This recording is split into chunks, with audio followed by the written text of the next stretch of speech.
Strange Shadows, a Bosch and Smith podcast.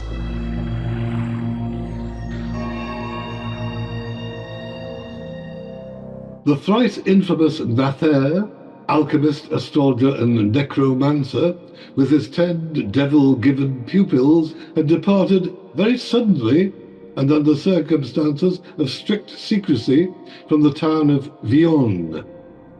It was widely thought among the people of that vicinage that his departure had been prompted by a salutary fear of ecclesiastical thumbscrews and faggots.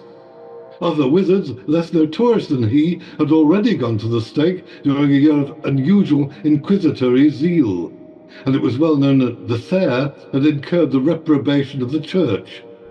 Few, therefore, considered the reason of his going a mystery, but the means of transit which he had employed, as well as the destination of the sorcerer and his pupils, were regarded as more than problematic. Greetings, folks, and welcome to Season 3, Episode 22 of Strange Shadows, the Clark Asher Smith podcast. The dulcet tones you heard reading the opening paragraph of today's story was none other than weird fiction legend Ramsey Campbell. Today, we're delving into one of Smith's finest works, in my humble opinion. I'm one of your hosts, Tim Mendes. And I'm the other one, Rob Poyton. And I might just mention as well that we recently had Ramsey Campbell pop into Innsmouth for the 100th episode of the Innsmouth Book Club. And that's out and available now for your listening pleasure. I'm also delighted to say we're joined by our friends from across the pond tonight. It's the 30 plus minutes of H.P. Lovecraft podcast, guys. It's Mark, Richard and David. Hey, guys, how you doing? Ooh, hey. Glad to be here. Been looking forward to this story for some time. This is probably my all-time favorite of Clark Asher Smith's tales. So it's quite a long one as well, isn't it? One of his longer tales, I think, this.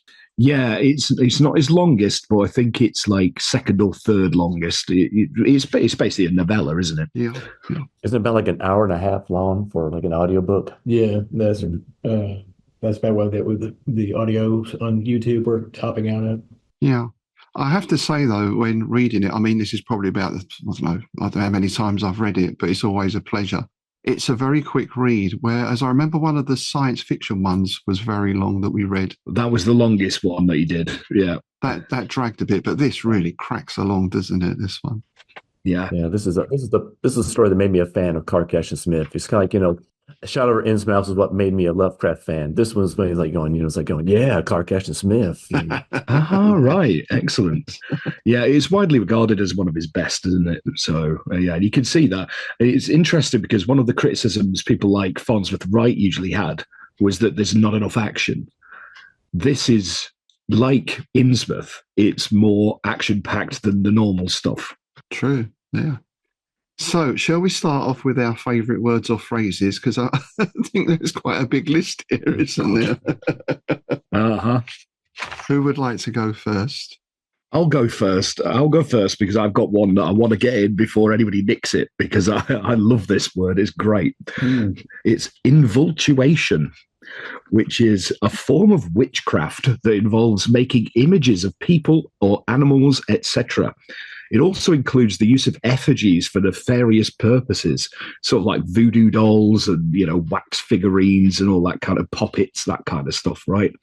Now, the word invultuation comes from the Latin invultare, which means to stab in the face. Ooh, nasty. And that's why I wanted to do it, because I love that. I nearly choked on my coffee when I read that. I was like, what a stab in the face. Wow, 2 words for the price of one right there. Yeah, exactly. Very nice, very nice. Ialdobaoth, if I'm saying that right, it was the name of a demiurge that he used in that story. Ah, yes. I had to look that one up as well. Yeah. Gnostic Christianity, I think, wasn't it? That one was from? Yeah. Yes. I studied Gnosticism for a little bit, so I'm always like, keeping an eye out for when here the demiurge is mentioned and stuff like that. Nice. I'll throw one in. It's catafalque. I think that's how you say it. And it's a raised dais or a stand or platform that a coffin or a sarcophagus would go on. Nice. Catafalque. Sarcophagus is always a good word as well, isn't it? I think, Richard. It's more. This is more of an inversion that he has, like in the opening paragraph of something. You see the phrase "God-given" strewn about here and there, but he used the phrase "devil-given" for the extra eyes. It's something as far as like, those horrible devil-given eyes. Like, is this the inversion of a compliment? That's very metal, isn't it? It's really, really metal. Yeah. It's the sort of thing you'd expect, like one of them bands like Slayer to come out with, wasn't it? Exactly. That's what I'm saying. If there was a backing track to this, this is just such a metal, short story as far as they have like Slayer playing "Raining Blood" in the background. There's a sort of Rosemary's Baby touch to that as well, isn't there? There is, yeah. Yeah, he has his father's eyes. Yeah. One of my choices was horripilation, which is when your hairs go erect. Ooh, oh, matron. We're starting early, folks. Through fear, normally. Horripilation, that's a nice word. My next one is, I'm probably going to mangle this pronunciation. Energumen, whatever. It's a person believed to be possessed by a devil, demon, or spirit. This is not just like a new word to me, but I just like how it's phrased. It's omening. It's just saying an omen, you have an omening coming. That'd be like, what is it, number 4 or something? Omen 1, omen 2, omen 3, then the omening. Yeah, the omening. No, that was the awakening, actually, and it was terrible. It was the one with Delilah or Delia. It was the female Antichrist. It was made for TV and it was awful. Oh, I saw that one. Yeah, I remember that one quite well. Yeah, that was so bizarre. I couldn't forget it. I had another word that I had to look up as well, was welkin, which just means like sky or the vault of the sky, which that threw me, that one. I like the ruby color being as one word instead of just like, just two. It's like I'd like little changes like that. Very nice. Yeah, I had to get the dictionary out a few times in this story. One of the other ones was one I'd never heard before, which is moiety, which is a part or portion, especially a lesser stake, often referring to a tax. But also in anthropology, it means each of 2 social or ritual groups into which a people is divided. It usually relates to like the Aboriginal people of Australia or the native tribes of America. And also in chemistry, it's a distinct part of a large molecule. A distinct part. Well, I don't know about chemistry, but alchemy kind of pops up in this as well with the word athanors, which is a furnace used in alchemy or cooking, or I suppose both, I suppose a alchemist could do a bit of cooking on the side, Absolutely. Don't get the potion on your toast. This is like a children's song. Don't get the potion on your toast. Absolutely. There are some phrases I'd come across as well that really liked. The mighty crosses of Hornbeam. And this is a metal album right here titled Hundreds of Migratory Corpses. Well, it's a Cannibal Corpse song. It's got to be, hasn't it? Migration of the Dead. Moldy and musty as a grave cloth. Deaf drunk cyclopses. I love that. That's a bad. Hell dark sorcery. And biblical giants. Oh, now we're in a Christian rock territory now. they might be giants. Yeah. I think that's a whole festival there, really, isn't it? It is, isn't it? No. With Shamanic Basil as the DJ. No, Shamanic Basil. Yes. All right. What's the publication history, sir? The Colossus of Ylourgne was completed on May the 1st, 1932, and it took over 2 years to actually appear in print. He first submitted it to Clayton's Strange Tales, where it was snapped up by Harry Bates after he'd first held it for a couple of months, as was his way, as we discussed before. Unfortunately, as was the case with Double Shadow and Seed from the Sepulchre, it fell foul of the magazine's closure, which we went into in more detail during those stories, so I'm not going to go over that again. But as we mentioned then, the loss of Strange Tales was a massive financial blow to many, as they were, if not the highest paid market, one of the highest paid markets, because they paid 2 cents a word compared to Weird Tales' 1. Wow, double. which is quite, when you factor in how many words are in the story, that's quite a bit of cash. However, all was not lost, and Smith would submit it to Farnsworth Wright after the manuscript had been returned by Harry Bates, and it was accepted with no hesitation, which is probably because, like I mentioned before, it's actually got quite a bit of action in it for a change, hasn't it? Yeah. Though I wondered if the length might have put him off, but it seems not. No, it appears not. But it was, like I say, with no hesitation, and it appeared in the June 1934 issue. Now, to aid Smith's pecuniary depletion, which was a constant thing, Hey. Smith had also started selling his drawings to Weird Tales. So we're going to turn to eccentric, impractical devils. We get a letter dated the April the 4th, 1934. Smith writes to August Derleth, "I've nearly finished the last hieroglyph, but may have to change the title. The drawing for the Colossus of Ylourgne went forward to Wright last week, and I hope that it is past muster. The foreground picture in the one of the charnel god could have been better.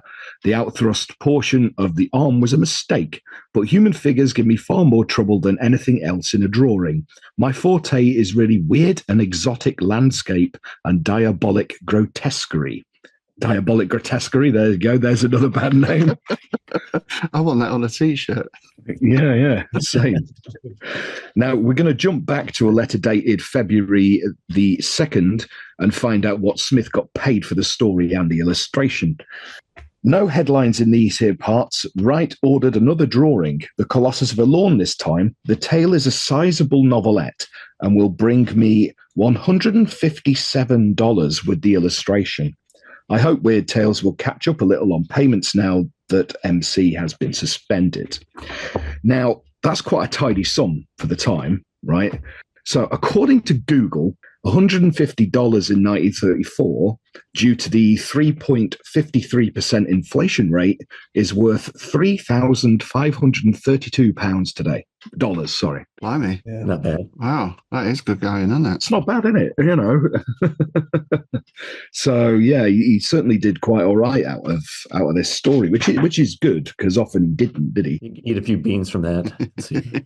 Yeah, absolutely. Now, this is something I'm just going to touch on this now, but we're going to circle back to this later because we were going to have a little bit of fun with this later on. But the following year, Smith was approached by Universal Pictures regarding whether he had any stories that might be suitable for adaptation as screenplays, and Smith offered this story and The Dark-Eyed Olin. So apparently the studio expressed interest in them, but Smith actually asked Wright to release the motion picture rights, which he did on October the 11th, 1935. But the Laimel family lost control the next year, and the new management didn't care for such unconventional narratives. So there you go. We've lost something, because of this. Absolutely. I mean, how cool would that have been? Yeah. Universal adaptation of this. It'd been awesome, wouldn't it? Yeah, Just think of what it would have done like Clark Ashton Smith. Right. It's like his cumulative depletion would not have been different then, Absolutely. That's like major, that's big time then, isn't it? Universal as well. Mm. Yes, we'll come back round to that because I think there's some ideas on casting for that floating around the ether. That's it. Yeah. I did want to bring up about the Weird Tales issue that it appeared in. There were two curiosities in there that I thought had some connections, to both our podcasts, actually. One, there was a poem in there called The Woods of Aveline by Grace Stillman. And it freely admits that it was inspired by the works of Clark Ashton Smith, yet Smith, neither Lovecraft made any mention of this poem in their letters to each other. Wow. Yeah. That's strange. They wouldn't have mentioned it. Yeah. And there was also another curiosity. There was a letter from an Edgar Lovecraft, that appeared in that letter. And Wow. Lovecraft actually wrote to this person thinking that maybe they're distant related and never heard anything back from this writer, and thought maybe he was just using a fake name when he wrote to the to the letter pages of the Weird Tales, taking Edgar Rice Burroughs and Lovecraft and mashing them together. Ah, yeah. Nice. Yeah. That sounds, because it's a very unusual name, isn't it? And it's not a name you see around now even, is it? Lovecraft. Well, Yeah. apart from Well. that one shop in London. And the porn star.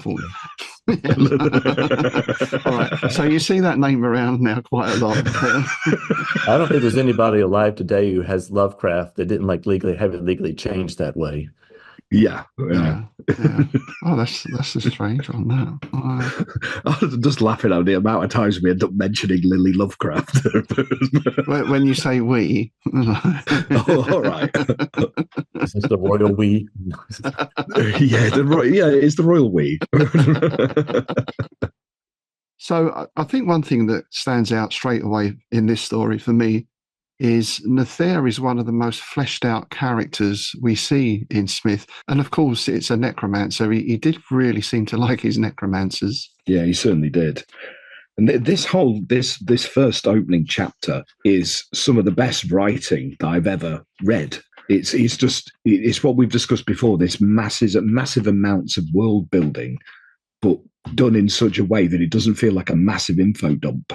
And because it's all done like rumor and innuendo, and some said that he flew away on bats or whatever, and others say that all this kind of stuff. It's just done in a really nice way. It's just oozing atmosphere. Smith is on all four cylinders from this story, from the very beginning to the end. Yeah. And I don't know what you guys think, but it just struck me there's lots of little references in here to his other stories, even starting in this opening part.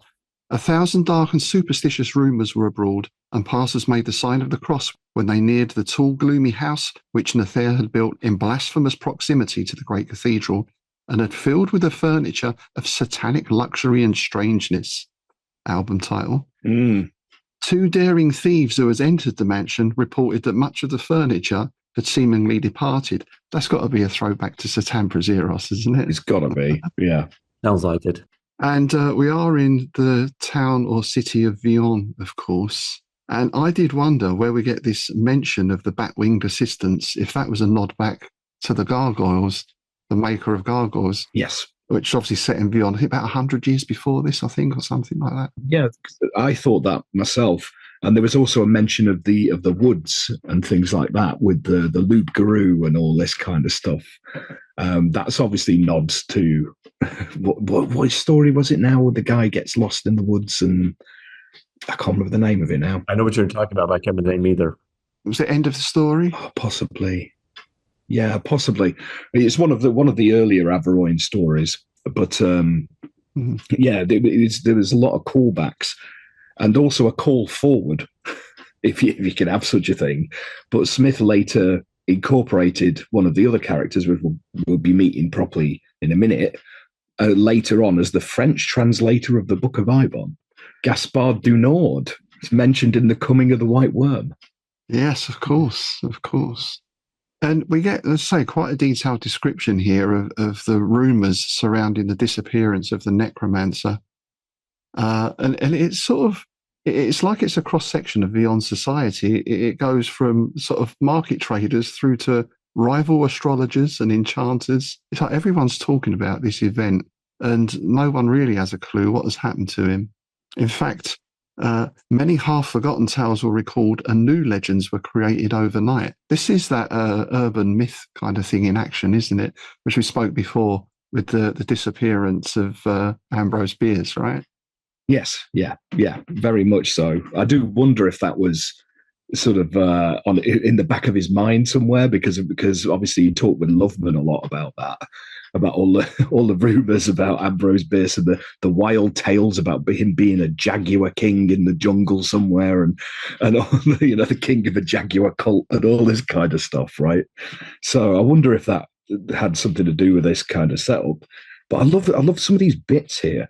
Like, people said that he was a fiend begotten, like the fabled Merlin, his father being no less a personage than Alastor, demon of revenge, and his mother a deformed and dwarfish sorceress.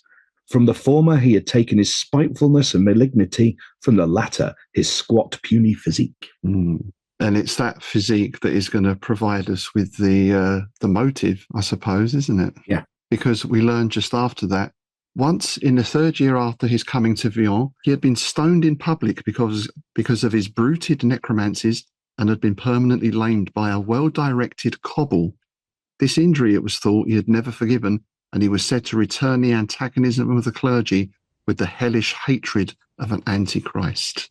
The hellish hatred of an antichrist. Yeah. That's a sentence there. Yeah. It was your dramatic pause after stoned in public that got me. I was like, we've all been there.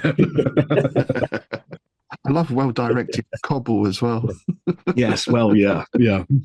But we also learn that despite his minikin stature, there's a great one as well, his minikin stature, his deformity and ugliness, he possessed a remarkable power and mesmeric persuasion, and his pupils, whom he was said to have plunged into bottomless and ghoulish iniquities, were young men of the most brilliant promise.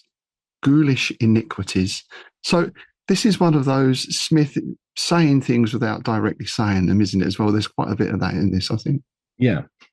Which I think is a great way of doing it, isn't it? Because it doesn't come across as like a dry newsread of plot information. You know, because so many writers do it. Like they'll just go, and he left this place and he went and then he died, kind of thing. But it's like, well, this market trader thought that he fell off a cliff, or this guy in this shop thought he got carried away by bat-winged creatures. You know, it's a nice way of doing it. Specifically vague. It's like, yeah. Well, I suppose in a sense it's that Lovecraftian thing of leaving it to your imagination, isn't it? You know, ghoulish iniquities can mean anything that you want it to. I mean, I know what I'm yes, well, given that it's Smith. Yes. Yeah. It's like basically a multitude of unreliable narrators, isn't it? It's I guess like, well, the sense the narrator's like somebody's like collecting this stuff from other people and he doesn't know exactly what's going on. But he's like going, here's what I found, you know. It's like you tell me what you think is going on. You know? Yeah. In that sense, it's almost like a sort of Call of Cthulhu investigation, isn't it? You know, your guys are going around town picking up all these tidbits of information, and then they're going to head out to the castle. Yeah. Well, it's similar to how news was conveyed back before, like mass transmission and stuff like that. You used to have guys who used to roam town to town, telling people of the news stories, often using the medium of puppet shows.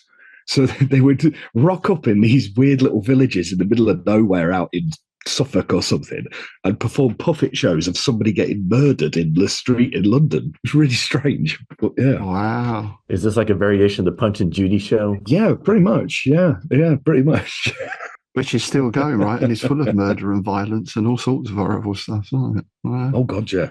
I know in the United States, I had some little bit of that, like in the West. There was a Tom Hanks movie like that. I think it was called News of the World, where he went around different places and like would read a newspaper to people, you know, what was going on. And he was like one of the few literate people, you know, in the area. So like, you know, he could read a newspaper to everyone. I think that's something that people forget that, well, I mean, certainly in the UK, up until really the 1930s, 1940s, a lot of the population was illiterate, couldn't read or write. I would have been tempted to throw in something crazy into the news, like little green men came down from the sky. That's War of the Worlds, right? Right. Oh, yeah. You know, well, what happened is that there was another radio program that was going on and people weren't liking it. So they switched over to, and they heard this radio broadcast going on talking about the aliens invading. And they're going, what in the world's going on here? Because you know, if you listen to the show from the beginning, you're not going to be fooled by it. Oh, that's brilliant. That's brilliant. Right. But it was those who came in afterwards who were like getting shocked by it all.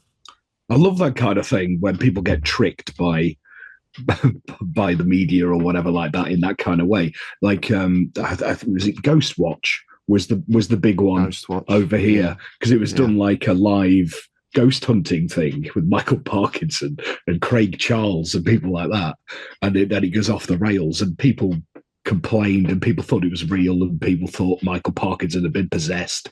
And I did the same with that. I came in about 10 minutes in on that, so you know, I didn't have a clue what was going on there. Very effective. So this is where we get introduced to Gaspard Gounod, who we mentioned. I suppose he is the hero of the story, isn't he, really? Yeah. And again, there's a nice little subtle description here from Smith. Alone with his books in a sparsely furnished attic, he frowned above a small oblong mirror framed with an arabesque of golden vipers that had once been the property of Nether. it was not the reflection of his own comely and youthful, though subtly lined face that caused him to frown. So we know that Gaspard was a pupil of Nether before he left. And I thought that just comes out in that youthful, though subtly lined comment. So this guy's seen some stuff, right? Yeah. Yeah, you get a sense that, he's been around the block for a while. He's just not some novice or apprentice you're going to be, Yeah, because there was actually, when mentioning that he was a pupil, there was another word I had to look up there, which is quondam, meaning former or what once was, because he was a quondam pupil. And I was like, what the hell? What's a quondam pupil? But yeah, it just means former. It's just an archaic term. Yeah. Quondam pupil. Rock band. Yeah, definitely. Yeah. So this brings us into chapter 2, and even the chapter titles here, right? The Gathering of the Dead. There we go. And we learn that it's the spring of 1281 during the interlunar dark. I wanted to bring that up. That's going to be the name of my next goth band side project. Interlunar dark. I love that. So yeah, we're a good over 100 years after the maker of gargoyles. And this is a good observation, I think, of human nature. We're about a month after the disappearance, and talk has begun about other things now. Nether has almost been forgotten, it seems. The gossip has moved on. With its waning, people began to talk of other magicians and fresher mysteries. Then, in the moon-deserted nights of early summer, there came a series of disappearances far more unnatural and inexplicable than that of the dwarfish, malignant necromancer. Because this is where the corpses start disappearing. Indeed. Yeah. This is a brilliant sort of Hammer horror setup, isn't it? This is where I've been reading that thing about Universal.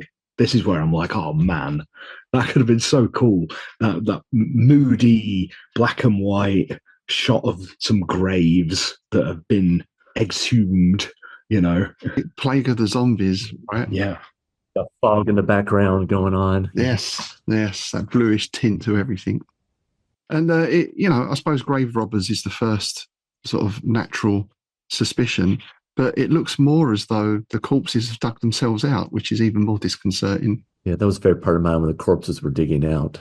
And I think throughout this, there's obviously Smith's sort of knocks towards the church at the time, because I think, as we find out in the end, the church is singularly ineffective, certainly in this stories and most of the others. It's actually a form of the sorcery that solves the problem. But it's this idea that starts being put around that demons have entered the graves and taken possession of the dead, compelling them to arise and go forth. So there's this sort of religious explanation given, I suppose. The situation was looked upon by the more superstitious as a veritable omening of the world's end. Satan was making war with his cohorts and was carrying the bodies of the holy dead into hellish captivity. So that's a great line, isn't it? Amazed how he just keeps these sentences packed, with just great adjectives and stuff like that, descriptives. I don't know what he was on when he was writing this, but I could just see him going like this, It has that feel, doesn't it? This is almost like stream of consciousness stuff, but at the same time, it's so finely crafted. Yeah. And the interesting thing is that this isn't just sort of corpses going from graves as well. There's ones jumping up during funerals. Yeah. It's a great paragraph. Worse than this, if possible, there were newly ceramented corpses that leapt from their biers or catafalques and, disregarding the horrified watchers, ran with great bounds of automatic frenzy into the night, never to be seen again by those who lamented them. What an image that is. See, that's where I do get the sort of bit of, you could do the bit of carry on that, couldn't you? Oh, blimey. Gets up and trots out. He's done a runner. Yeah. I almost hear like the Benny Hill theme going on, It's like, oh, yeah. Yeah, man. Yakety sax. Yeah. Oh, and to call back what you referred to earlier is it even says right there a little bit, maybe a little bit earlier than what you just read, that the church was powerless. There was no way they could do anything about this. So yeah, they were definitely not very effective in helping out. Yeah, yeah, and this is even happening in the churches. I mean, obviously the graveyards are outside the church, but within the churches, this is all going on. Yeah, I like it. It actually mentions it that it became plain that even the most liberal sprinkling of holy water, the performance of the most awful and cognate exorcisms failed utterly to give protection against this diabolic ravishment. Diabolic ravishment, that's another one. And this is it's a kind of a cross section of society, because we get knights who had died in tournaments. We get victims of robber bands. We get monks, merchants, nobles, yeomen, pages, priests, but all quite young, all young men, none of them old or infirm, almost as if there's a plan going on here. Dun dun. Mm. And this is where we get this scene. I can't help thinking this is the first example of zombies, because this is straight out of a zombie film, because everyone's too scared to follow these corpses and see where they go. Yeah. But we start getting reports now from outlying districts that they're all sort of joining up, and there's this huge sort of stream of the dead. The general direction of their flight, it seemed, was eastward, but only with the cessation of the exodus, which had numbered several hundred people, did anyone begin to suspect the actual destination of the dead. So they're being drawn somewhere, this vast throng of walking dead. Yeah, it's incredibly visual, isn't it? It does bring to mind them George A. Romero movies when you get that procession going towards the shopping mall kind of thing, going down the escalators. It's that kind of feel, isn't it? Or that amazing scene in World War Z or World War Z, where they're climbing up the wall and they've got like chain guns on top of the wall, just machine gunning them by the hundreds. But the dead climb up the mounds of the dead. And it's like an army of ants kind of surging over the wall in the end. I still haven't seen that. I've never got round to watching it. That was probably one of the more iconic scenes of that movie. Mm. Yeah, I played the video game, but I haven't actually seen the film. And this is where we get our first mention of the ruinous castle of Ylourgne, beyond the werewolf-haunted forest in the outlying semi-mountainous hills of Averoigne. So we've got a ruined castle and a werewolf-haunted forest. There's a great combination.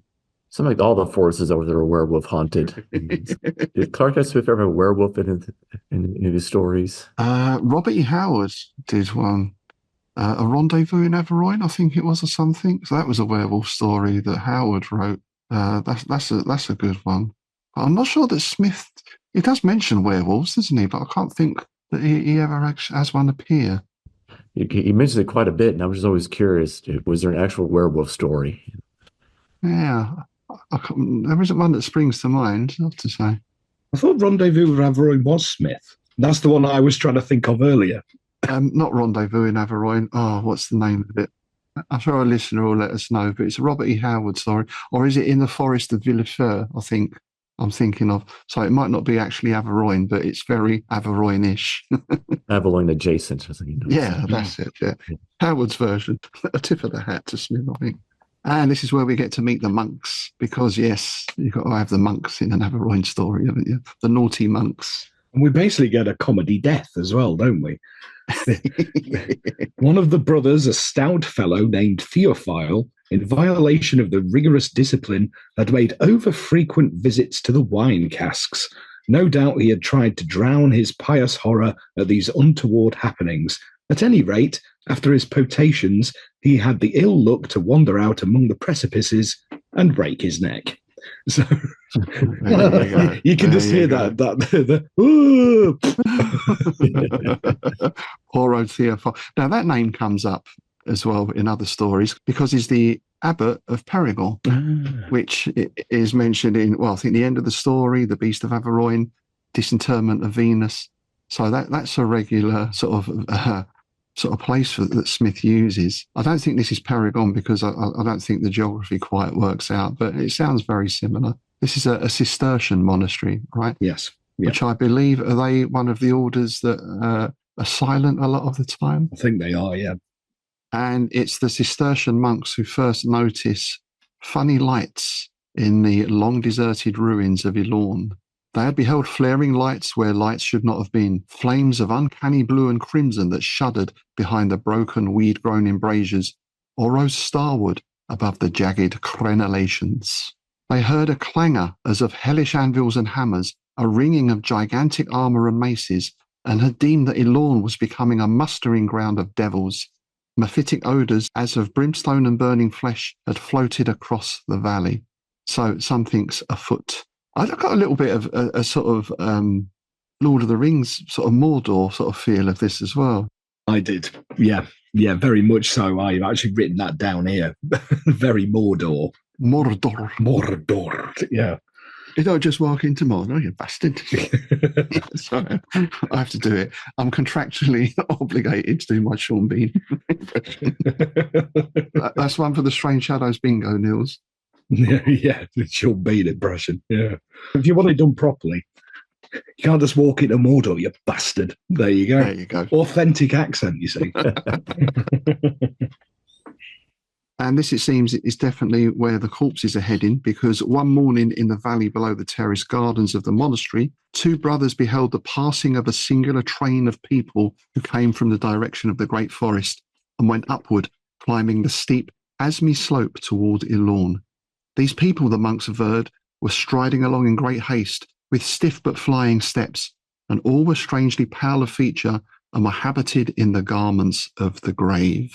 So if these are zombies, these are like your 28 days later zombies, aren't they? They're speedy zombies. Yeah, they're not your shamblers. That's a good band name, the Shamblers. The Shamblers, yeah. Then we get Theophile returns, so to speak. He appears again. Sorrowing for his death and dereliction, the brothers laid Theophile in the chapel and chanted their masses for his soul.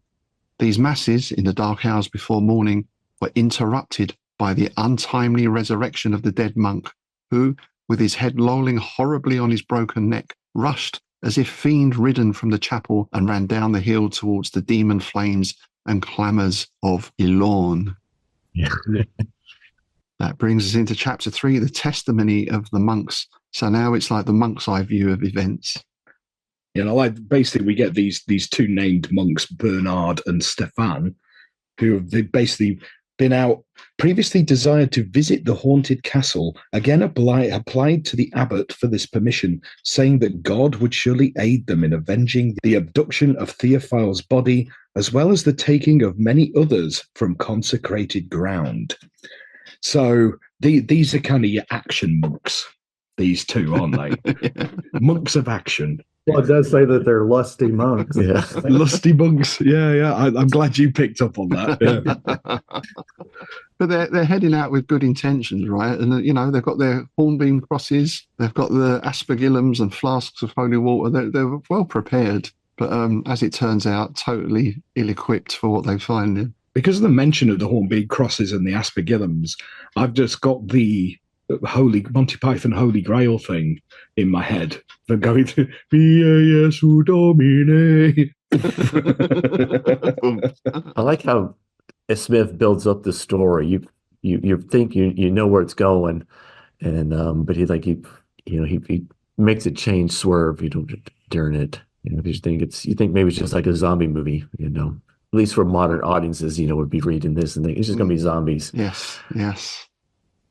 And I like here, he seems to spend a bit more time in this story on things. So we get virtually a whole page here description of this approach to the castle, how deserted it is, the drawbridge has rotted away, the barbican is collapsing into the moat, the battlements are deserted, overgrown nettles, rank grasses and sapling trees were rooted between its paved stones. The high massive donjon, the chapel, and that portion of the castellated structure containing the great hall have preserved their main outlines after centuries of dilapidation.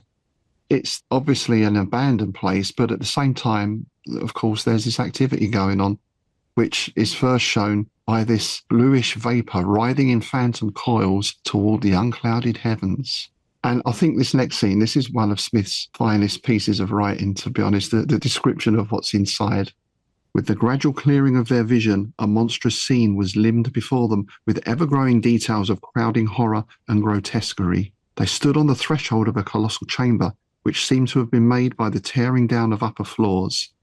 The chamber seemed to recede through interminable shadow, shafted with sunlight falling through the rents of ruin, sunlight that was powerless to dissipate the infernal gloom and mystery. The monks averred later that they saw many people moving about the place, together with sundry demons, some of whom were shadowy and gigantic, and others barely to be distinguished from the men. These people, as well as their familiars, were occupied with the tending of reverberative furnaces and immense pear-shaped and gourd-shaped vessels, such as were used in alchemy. Some also were stooping above great fuming cauldrons, like sorcerers busy with the brewing of terrible drugs. And it goes on, this description, and it's so vivid. And it brought a couple of things to mind. One was the scene in Conan the Barbarian, 1981 movie, where they go into Thulsa Doom's lair.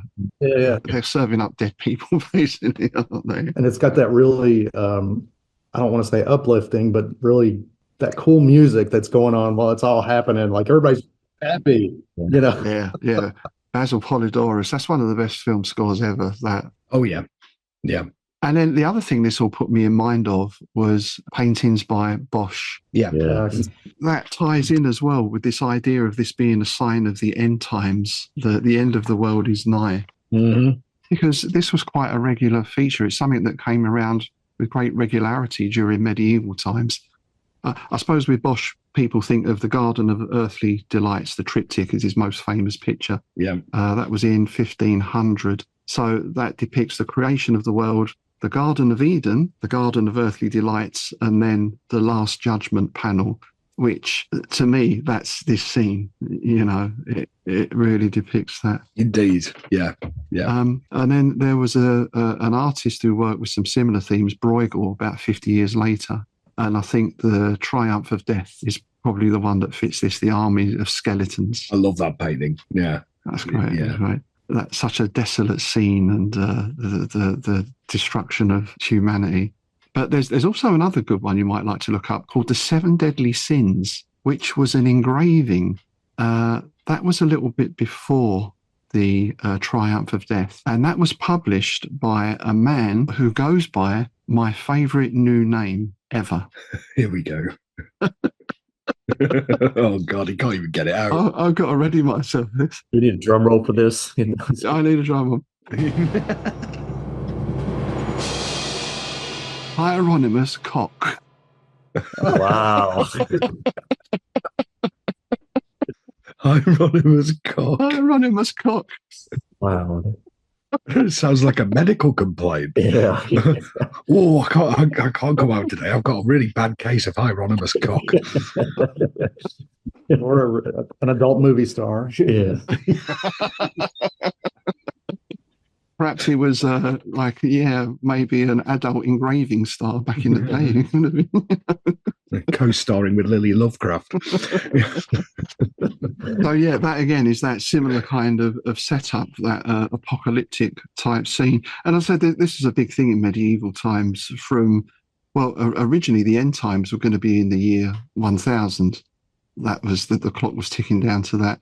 And then it was going to be in 1033, which was 1,000 years after the resurrection of Jesus. But every century had it.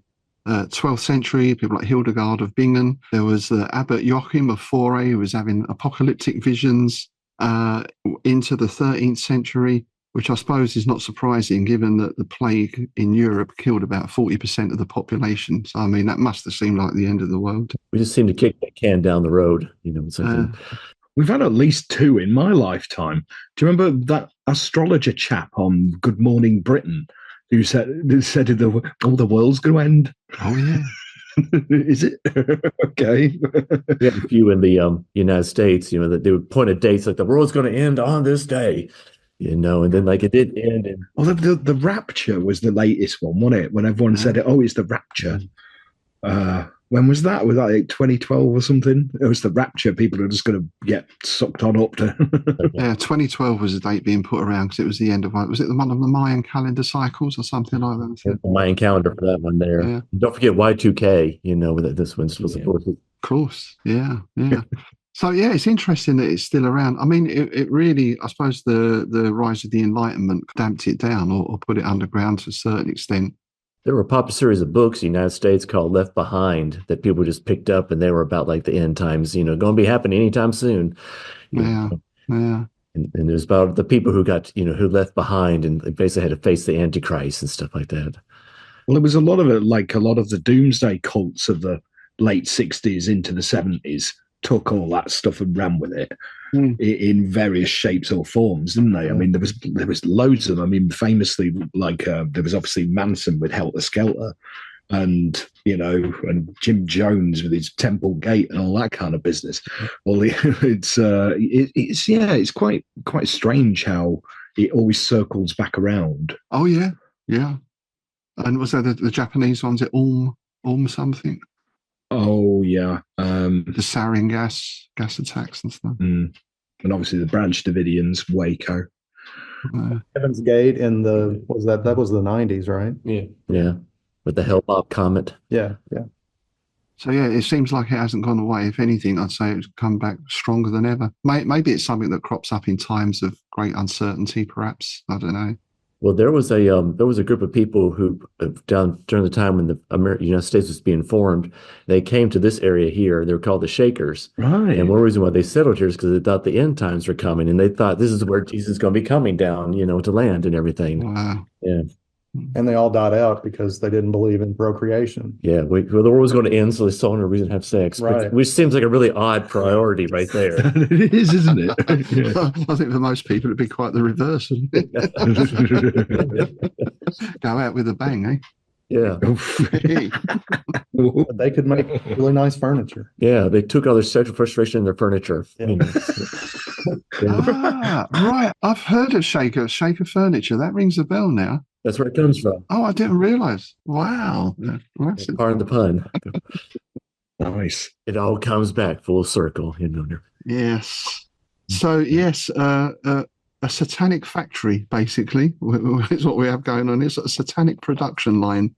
We're not quite sure what for yet, but there's lots of bones being put into cauldrons and lumps of flesh being put into tubs filled with some hueless liquid that gave forth an evil hissing as of 1,000 serpents. And we've got the cadavers all on one side being stripped of their grave clothes, and it sounds like the flesh is being stripped directly from them to go into the vats. Yeah, basically being filleted, aren't we? Of course, my butchery training kicks in, so I'm like, I wonder what type of boning knives they used. And this spurs the monks into action. They are action monks now, aren't they? Feeling a more than righteous indignation, the monks resumed their chanting of sonorous exorcisms and rushed forward. Their entrance, it appeared, was not perceived by the heinously occupied crew of sorcerers and devils. Bernard and Stefan, filled with an ardour of godly wrath, were about to fling themselves upon the butchers who had started to assail the dead body. This corpse they recognised as being that of the notorious outlaw named Jacques Le Loup-Garou, who had been slain a few days previous in combat with officers of the state. There's a great name, Jack the Werewolf. Yeah, Jack the Werewolf. Yeah, it's great. I like the fact that even though he's basically just a body that's being carved up, he gets his own little backstory.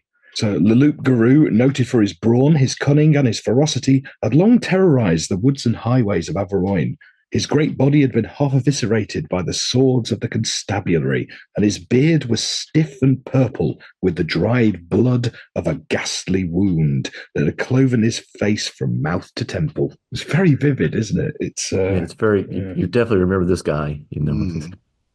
However, their attack does not go unnoticed by a certain short, pale figure, because Nether the necromancer now notices them, and he shouts out a command in a shrill, imperatory tone that rose above the ominous hiss of the cauldrons and the hoarse mutter of men and demons. So this is where Bernard and Stefan are going to run into trouble. They get a fetid liquid hung into their faces, which blinds them, and they're overcome by noxious fumes. They drop their crosses and fall unconscious to the floor. When they eventually come round, they're tied up and helpless. Nice bit of foreshadowing there. And they're subject to a tirade of abuse by the necromancer, with appalling blasphemies such as could be uttered only by a bond servant of Satan. Return to your kennel, ye whelps of Ialdobaoth, and take with you this message. They that came here as many shall go forth as one. And it's interesting. This is like the Bond villain part, right? Yeah, absolutely. And he does it later on as well. He could just kill these monks, could just chuck them in the vat with all the rest of the stuff. But no, it's like they always want the world to know of their plan and to know how clever they are, I think. Isn't it? Well, it's the whole pride coming before a fall thing, isn't it? It's like, look how clever I am. Look how great and masterful my plan is. Oh, crap, you foiled it. Yeah, I think it's a witness, for his grand audience, for his grand program he's doing. If someone has to see it and tell about it. I guess you'd call it hubris. Yeah. Hubris. Yeah, absolutely. But at the same time, he's like brushing them off. He's like, you can't even cope with me and my plans. So I don't even care. I'm just going to let you go so you can slink back to the monastery. Yeah, because all their cross waving and sprinkling the holy water again achieved nothing, right? They were overcome and overpowered very easily. Like pathetic bodies, because I figured they were like, in good shape and everything. He may would have just had them killed and had them included in the Colossus, but I guess he didn't find them, fitting for his Colossus. You're not worth putting in my Colossus. Yeah. Below standards. Yeah. You're a grade A, you're grade B, D. So they're basically given a beating and kicked out. And I like this, that their flight from the castle is accompanied by a loud, tempestuous howling of infernal laughter from the dwarf and his necromantic crew. Oh, wouldn't you love a necromantic crew? It's got to be a psychobilly band, right? Yes, definitely. Necromantic with a K. Yeah, I think there probably is a necromantic with a K. There is a necromantic with a K. Yeah, there is. Yeah, I've got a couple of their albums somewhere. Yeah. So they take that message back to the monastery, and the word begins to spread. And this is where we get into chapter 4, the going forth of Gaspard du Nord.